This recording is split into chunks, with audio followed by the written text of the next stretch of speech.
મહત્વપૂર્ણ સમાચાર સામે આવી રહ્યા છે। પીએમ મોદીની સુરક્ષામાં મોટી ચૂક સામે આવી છે। પીએમનો કાફલો 15 મિનિટ માટે ટ્રાફિકમાં ફસાયો હતો અને પંજાબ સરકાર પાસે આ અંગે રિપોર્ટ પણ માંગવામાં આવ્યો છે।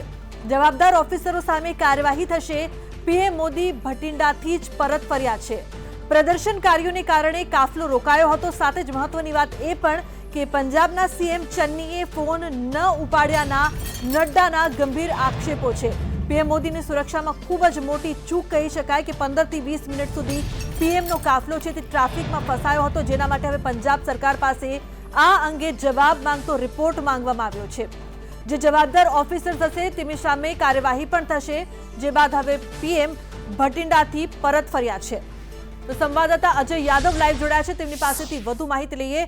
अजय, जिस तरीके से पीएम की सुरक्षा में इतनी बड़ी गलती हुई है और साथ ही में ये भी बात सामने आ रही है कि पंजाब के सीएम चन्नी ने फोन नहीं उठाया, क्या ज्यादा जानकारी और अपडेट्स इस मामले में?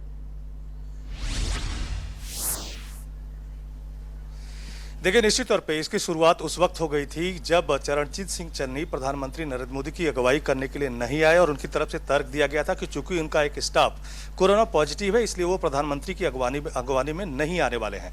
जबकि अमूमन प्रधानमंत्री किसी भी स्टेट में जाते हैं तो उस राज्य का जो मुख्यमंत्री है प्रधानमंत्री की अगुवाई करता है। ये एक तरह से राष्ट्रीय प्रोटोकॉल है जिसको सभी चीफ मिनिस्टर को निभाना पड़ता है, चाहे वो सत्ता पक्ष का चीफ मिनिस्टर हो चाहे विपक्ष का चीफ मिनिस्टर हो। सभी अमूमन अभी तक ये निभाते आए हैं। कभी कभी टकराव देखने को मिलता है, लेकिन पंजाब में ये टकराव इतना ज्यादा हो चुका है कि खुद चरणजीत सिंह चन्नी, जो कि अमूमन रैली और प्रोग्राम में घूमते हुए नजर आ रहे हैं, लेकिन प्रधानमंत्री नरेंद्र मोदी की अगुवाई करने के लिए वो आगे नहीं आए। बावजूद इसके प्रधानमंत्री नरेंद्र मोदी की फिरोजपुर में आज रैली थी, कई सारे कार्यक्रम थे जिसमें न सिर्फ 2 हॉस्पिटल का इनॉग्रेशन करना था बल्कि 42,700 करोड़ की परियोजनाओं का उद्घाटन करना था। रैली का बाकायदा एक कार्यक्रम रखा गया था। केंद्रीय स्वास्थ्य मंत्री मनसुख मांडविया रैली स्थल पर पहुंच चुके थे और जो समर्थक है भारतीय जनता पार्टी के या प्रधानमंत्री नरेंद्र मोदी को देखने आने वाले, उनके आने का सिलसिला शुरू हो चुका था। और कुछ किसान संगठनों की तरफ से पहले विरोध करने की बातें कही गई थी, बाद में उसको कहा गया कि नहीं, वो विरोध नहीं करेंगे।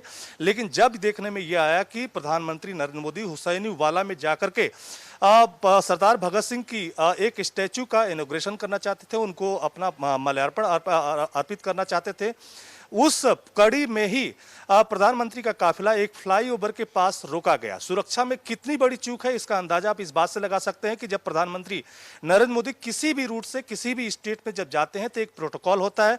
न सिर्फ उसमें स्थानीय पुलिसकर्मियों की संलिप्तता होती है, उनको लगाया जाता है, बल्कि पूरी स्टेट मशीनरी इसमें इन्वॉल्व रहती है। और जब एक रूट पूरा क्लियर कर दिया जाता है तभी प्रधानमंत्री नरेंद्र मोदी जाते हैं। जैसा कि कुछ एजेंसियों के जरिए चित्र आया है, उस चित्र में आप देख सकते हैं कि किस तरह से प्रधानमंत्री नरेंद्र मोदी के काफिले की जो गाड़ियां हैं उसमें प्राइवेट गाड़ियां साथ साथ दिखाई दे रही हैं।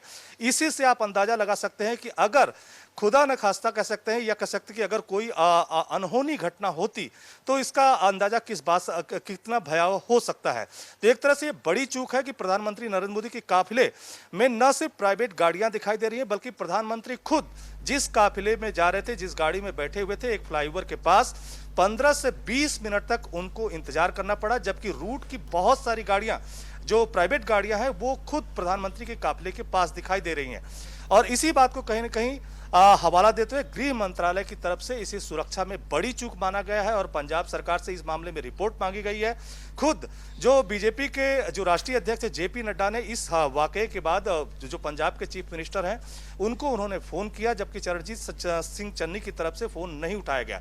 तो कह सकते हैं कि जो राजनीतिक टकराव है वो इतना ज्यादा बढ़ चुका है कि प्रधानमंत्री नरेंद्र मोदी की सुरक्षा की चूक को अंजाम देने में भी स्टेट सरकार पीछे नहीं रही है। इसका मतलब सीधे तौर पर है कि प्रधानमंत्री की सुरक्षा में एक बड़ी लापरवाही हुई है और इसको कहीं ना कहीं गृह मंत्रालय ने संज्ञान में लिया है। काफी सख्त टिप्पणी गृह मंत्रालय की तरफ से आई है और न सिर्फ पंजाब के जो डीजीपी हैं उनसे बल्कि पंजाब के जो गृह सचिव हैं उनसे रिपोर्ट तलब की गई है।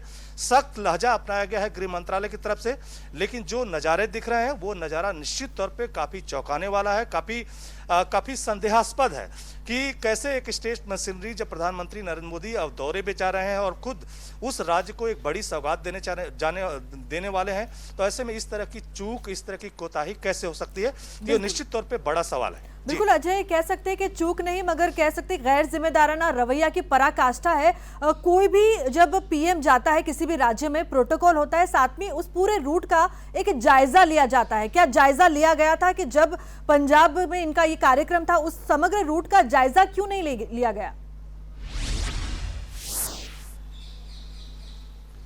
नहीं, जायजा लिया गया था। और कोई भी जब स्टेट सरकार जब प्रधानमंत्री जब जाते हैं तो हर राज्य सरकार की इसकी जिम्मेदारी होती है और रूट तभी फाइनल माना जाता है जब कहीं ना कहीं पूरा रास्ता क्लियर होता है। जैसा कि मैंने पहले बताया कि कुछ किसान संगठनों की तरफ से पहले विरोध प्रदर्शन की बात कही गई थी, बाद में किसानों की तरफ से ही कहा गया कि वो विरोध प्रदर्शन नहीं करेंगे। लेकिन जब प्रधानमंत्री नरेंद्र मोदी का काफिला हुसैनी वाला की तरफ से बढ़ने वाला था और खास करके एक फ्लाईओवर के पास पहुंचा तो उससे कुछ ही दूरी पे फ्लाईओवर के दूसरे हिस्से में किसानों की तरफ से प्रदर्शन चल रहा था। और यही सबसे बड़ी चूक कही जा रही है कि जब रूट क्लियर का होने की इंफॉर्मेशन स्थानीय पुलिस के द्वारा दी गई तो ऐसे में उस रूट पे प्रदर्शन किस तरह से चल रहा था और कैसे चल रहा था और फिर उस रूट को क्लियर क्यों नहीं किया गया। वहीं दूसरी तरफ जो सबसे बड़ी चूक, जैसा कि आप चित्रों में देख रही होंगी, जो कुछ एजेंसियों के जरिए जो चित्र आए हुए हैं उस चित्र में साफ दिखाई दे रहा है कि प्रधानमंत्री के जो स्टाफ के लोग हैं प्राइवेट गाड़ियों के पास खड़े हैं। उनकी गाड़ियां भी उनके काफिले की गाड़ियां भी प्राइवेट गाड़ियों के साथ है और ऐसा कभी अमूमन देखने को नहीं मिलता है। जबकि जो प्रधानमंत्री नरेंद्र मोदी की सुरक्षा में जो स्टाफ होता है वो किसी तरह की कोताही नहीं बरतता है। लेकिन यहाँ पर इतनी ज्यादा मजबूरी है कि पीछे होने के भी रास्ते नहीं है और प्राइवेट गाड़ियों के पास खड़ा होना पड़ा। तो ये एक तरह से बड़ी चूक है, बहुत बड़ी गलती है। बिल्कुल स्टेट मशीनरी का इसमें इन्वॉल्वमेंट है। जी अजय, धन्यवाद इस तमाम जानकारी के लिए। तो જેવી રીતે પીએમ મોદીની સુરક્ષામાં ખૂબ જ મોટી ચૂક તો થઈ છે, પરંતુ પંજાબ સરકાર દ્વારા જે પ્રતિક્રિયા જોવા મળી તે ખૂબ જ કહી શકાય કે દુઃખદ છે, કારણ કે ત્યાંના જે સીએમ છે ચન્ની તેમના દ્વારા ફોન પણ નથી ઉપાડવામાં આવ્યો અને જે પણ જવાબદાર ઓફિસર છે કે જેમણે આ સમગ્ર રૂટ અંગે જે સંદેશ આપવો જોઈતો હતો કે આગળ આંદોલન થઈ રહ્યું છે, વિરોધ કરવામાં આવી રહ્યો છે, તે પણ નથી પહોંચાડવામાં આવ્યો। જે બાદ પીએમ મોદી ભટિંડાથી જ પરત ફર્યા છે। પીએમનો કાફલો 15 થી 20 મિનિટ સુધી ટ્રાફિકમાં ફસાયો રહ્યો। પ્રદર્શનકારીઓ દ્વારા હુમલો કાફલાને રોકવામાં પણ આવ્યા, જે અંગે ભાજપ અધ્યક્ષ જેપી નડ્ડાએ પણ ટ્વીટ કર્યું છે। સાથે જ પંજાબ સરકાર પાસે આ અંગે રિપોર્ટ પણ માંગવામાં આવશે। તો ભાજપના नेता દ્વારા શું प्रतिक्रिया આપવામાં આવી છે તે પણ સાંભળીએ। जो मेरे को जानकारी प्राप्त हुई है, पीएम बठिंडा एयरपोर्ट पर आए और मौसम की खराबी के कारण बाई रोड उन्होंने शहीदों की समाधि पर पुष्पांजलि करने के लिए सड़क मार्ग को चुना। लेकिन पंजाब सरकार ने बीच रास्ते में ही हाथ खड़े कर दिए कि हम सुरक्षा नहीं दे सकते, तो पीएम वापस गए हैं। इसी से पता चलता है कि पंजाब में सामान्य व्यक्ति जो है, आम नागरिक जो है, जो लगातार बोलता रहता है कि जहाँ सुरक्षा नाम की चीज़ नहीं है, जहाँ कानून का राज नहीं है, वो हमारी बात सत्य हुई। और ऐसी सरकार को एक भी पल सत्ता में रहने का अधिकार नहीं है।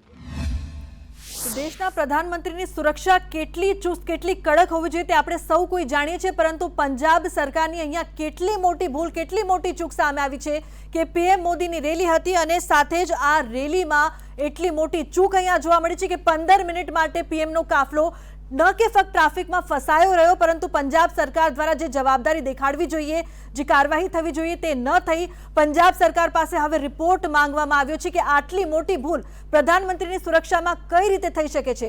આગળ વિરોધ કરવામાં આવી રહ્યો હતો, જો કે જે રૂટ હોય છે, એક પ્રોટોકોલ હોય છે, કોઈ પણ રાજ્યમાં જ્યારે પ્રધાનમંત્રી રેલી માટે જાય કે કોઈ પણ કાર્યક્રમમાં જાય ત્યારે ત્યાંના સીએમ ત્યાંના પોલીસને લઈને એક પર્ટિક્યુલર પ્રોટોકોલ હોય છે, તે પ્રોટોકોલનું પણ અહીંયા પંજાબમાં કોઈ પણ જાતનું પાલન નથી કરવામાં આવ્યું। હવે જવાબદાર ઓફિસર્સ છે તેમની સામે તો કાર્યવાહી થશે જ થશે, પરંતુ પંજાબ સરકાર પાસે પણ રિપોર્ટ માંગવામાં આવ્યો છે કે પંજાબના મુખ્યમંત્રી ચન્ની દ્વારા કેમ આટલી લાપરવાહી અને કેમ આટલું ગેરજવાબદારીભર્યું વલણ અપનાવવામાં આવ્યું। ન કે ફક્ત એટલું, પરંતુ જેપી નડ્ડાએ ભાજપના અધ્યક્ષ જેપી નડ્ડા દ્વારા ટ્વીટ કરીને આ પણ માહિતી આપવામાં આવી કે જ્યારે પંજાબ સરકારના સીએમને ફોન કરવામાં આવ્યું ત્યારે સીએમ ચન્નીએ ફોન પણ નથી ઉપાડ્યો। સામે જવાબ એ આપવામાં આવ્યો કે તેમના એક કર્મચારીને કોરોના હતું, તેના કારણે આ પ્રકારની ભૂલ થઈ છે, પરંતુ આ વર્તન કહી શકાય, લાપરવાહી કહી શકાય, ખૂબ જ મોટી ભૂલ કહી શકાય।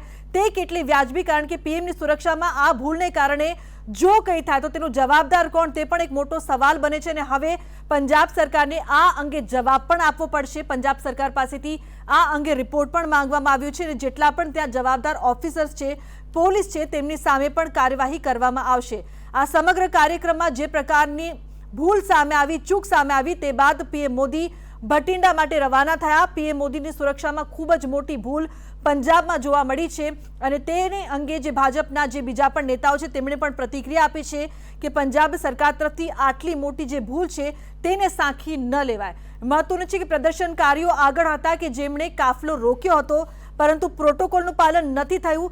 સાથે જ પોલીસની, પંજાબ પોલીસની જે કામગીરી છે તેની સામે પણ સવાલો ઊભા થઈ રહ્યા છે કે જો પીએમ આ રૂટથી નીકળવાના હતા, પ્રોટોકોલ હતું, તો આગળ જે લોકો આંદોલન કરી રહ્યા હતા તેમને હટાવવામાં કેમ ન આવ્યા, તેમને રોકવામાં કેમ ન આવ્યા, અને જો તે લોકો ત્યાં હતા તો આ અંગે જે જાણકારી હોવી જોઈએ તે પીએમના કાફલા સુધી કેમ નથી પહોંચાડવામાં આવી। કારણ કે કહેવામાં તો એ પણ આવી રહ્યું છે કે જે પંજાબની પોલીસ હતી તેમના દ્વારા આ માહિતી આપવામાં આવી હતી કે જે આગળનો માર્ગ છે તે ક્લિયર છે, ત્યાં જઈ શકાય તેવી પરિસ્થિતિ છે, પરંતુ જ્યારે પીએમનો કાફલો ધીમે ધીમે આગળ પહોંચ્યો ત્યારે 15 થી 20 મિનિટ સુધી તેમને રોકાવાની ફરજ પડી, કારણ કે આગળ આંદોલન થઈ રહ્યું હતું અને સાથે જ હવે જવાબદાર ઓફિસર સામે કાર્યવાહી થશે।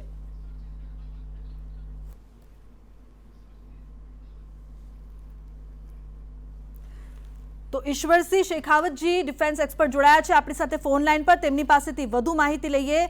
સ્વાગત છે આપનું સંદેશ ન્યૂઝમાં। જેવી રીતે આટલી મોટી ચૂક અને ભૂલ। हेलो, हाँ नमस्कार। नमस्कार। इतनी बड़ी जो गलती सामने आई है पीएम की सुरक्षा को लेके और पंजाब सरकार का जो रवैया देखा जा रहा है वो बिल्कुल ही कह सकते हैं कि गैर जवाबदार है। क्या कहेंगे आप इस भूल के बाद?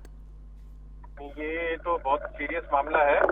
ये चूक हुई कैसे? क्योंकि प्राइम मिनिस्टर सिक्योरिटी में जो एडवांस सिक्योरिटी लाइसेंस होता है वो बहुत ही मजबूत तरीके से होता है। या तो ये जानबूझकर लापरवाही की गई है गुजरात पंजाब गवर्नमेंट की तरफ से, उनके पुलिस महकमे ने पूरा इंस्टेंट। बिल्कुल बिल्कुल ईश्वर सिंह जी, जैसे आप कह रहे कि जानबूझ के किया गया रवैया इस वक्त दिख रहा है, क्योंकि जो जवाब सामने आया है वो भी कह सकते हैं कि बिल्कुल मानने में ऐसे नहीं है कि 15 मिनट तक उनका काफिला रोका गया। आगे जो विरोध हो रहा था उसके मामले में भी पुलिस को कोई जानकारी नहीं थी, ऐसा आपको लगता है पॉसिबल है? State central intelligence, SPG intelligence सब इन्वॉल्व होती हैं। 5 दिन पहले सिक्योरिटी लाइसेंस होता है, उसमें सारे जो सेंसिटाइज किए जाते हैं, लोकल पुलिस को, एडमिनिस्ट्रेशन को, ऑर्गेनाइजेशन को, हो ही नहीं सकता। ये जानबूझकर मेरे को तो लगता है कि डेलिब्रेट अटेम्प्ट हो सकता है। अदरवाइज आज तक आप एसपीजी की हिस्ट्री उठा के देखिए, कहीं कोई चूक नहीं हुई आज तक। ये तो बहुत बड़ा लैप्स है एक्चुअली। It's Punjab government. बिल्कुल ईश्वर सिंह जी, बिल्कुल कह सकते हैं कि बहुत बड़ा लैप्स है। जब भी पीएम कहीं पे दौरे के लिए निकलते हैं तो एक पर्टिकुलर प्रोटोकॉल होता है, एक एक छोटी छोटी बातें हैं वो देखी जाती है। क्या क्या बातें देखी जाती है जो यहाँ पे नहीं हुई? नहीं, इसमें क्या है, जो एडवांस सिक्योरिटी लाइसेंस होता है उसमें एक सीनियर लेवल आईजी लेवल के ऑफिसर होते हैं, वो एडवांस में जाते हैं। वो पूरा जो ऑर्गेनाइजर होते हैं उनके साथ में, स्टेट इंटेलिजेंस के साथ में, लोकल पुलिस के साथ में और स्टेट एडमिनिस्ट्रेशन के साथ में उनका 4 या 5 दिन पहले मीटिंग होता है। उसमें सारा उनको सेंसिटाइज किया जाता है, क्या क्या खतरे हो सकते हैं, क्या होता है। लोकल इंटेलिजेंस का जो स्टेट इंटेलिजेंस होता है उसका भी इंफॉर्मेशन रहता है।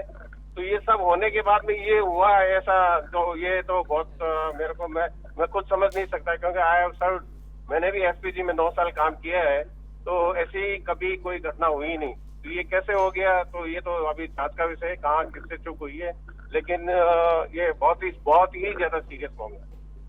बिल्कुल ईश्वर सिंह जी, धन्यवाद हमारे साथ जुड़ने के लिए और जानकारी देने के लिए। फोन लाइन पर ललित रावल जी જોડાયા છે, તેમની પાસેથી પણ આપણે આ અંગે વધુ જાણકારી લઈએ। લલિતજી, સ્વાગત છે આપનું સંદેશ ન્યૂઝમાં। અને આ જે સમગ્ર ઘટના અહીંયા સામે આવી છે, પીએમની સુરક્ષામાં આટલી મોટી ભૂલ જે આજ સુધી નહીં જોવા મળી હોય, 15 થી 20 મિનિટ સુધી તેમને રોકવામાં આવ્યા અને સાથે જ આગળ વિરોધ પણ થઈ રહ્યો હતો। જો કોઈ વાત થાત તો તેના માટે જવાબદાર કોણ હોત, તે પણ અહીંયા અત્યારે મોટો સવાલ છે। શું પ્રતિક્રિયા આપશો? બિલકુલ સાચી વાત છે। કોઈ પણ વીવીઆઈપી ની મુવમેન્ટ હોય તો એ મુવમેન્ટ થતા પહેલા એનું સ્ટેપિંગ થતું હોય, એનું ડીબગિંગ થતું હોય અને ટોટલ એરિયા સેનેટાઇઝ થતો હોય છે અને એના પછી જ એ દરેક ઇન્ટેલિજન્સના ઇનપુટ સાથે એ કોઓર્ડિનેટ કરી અને ત્યાંની સ્થાનિક પોલીસ પણ એ કામ કરતી હોય છે। આમાં જો આટલી બધી સાવચેતી રાખવા પણ જો આમાં ચૂક થઈ હોય તો એ 100% મારી દ્રષ્ટિએ કંઈક પંજાબ પોલીસની બેદરકારી સામે દેખાઈ રહી છે. That's what I can guess. જી. હું હોઈ શકું, હું ખોટો પણ હોઈ શકું, મને જે બિલકુલ, લાગી રહ્યું છે એ ત્યાં પંજાબ પોલીસની કાં તો બિલકુલ લલિતજી, પંજાબ પોલીસની પંજાબ સરકારની કામગીરી અંગે પણ સવાલ અહીંયા ઉભા થઈ રહ્યા છે. ધન્યવાદ અમારી સાથે જોડાવા બદલ.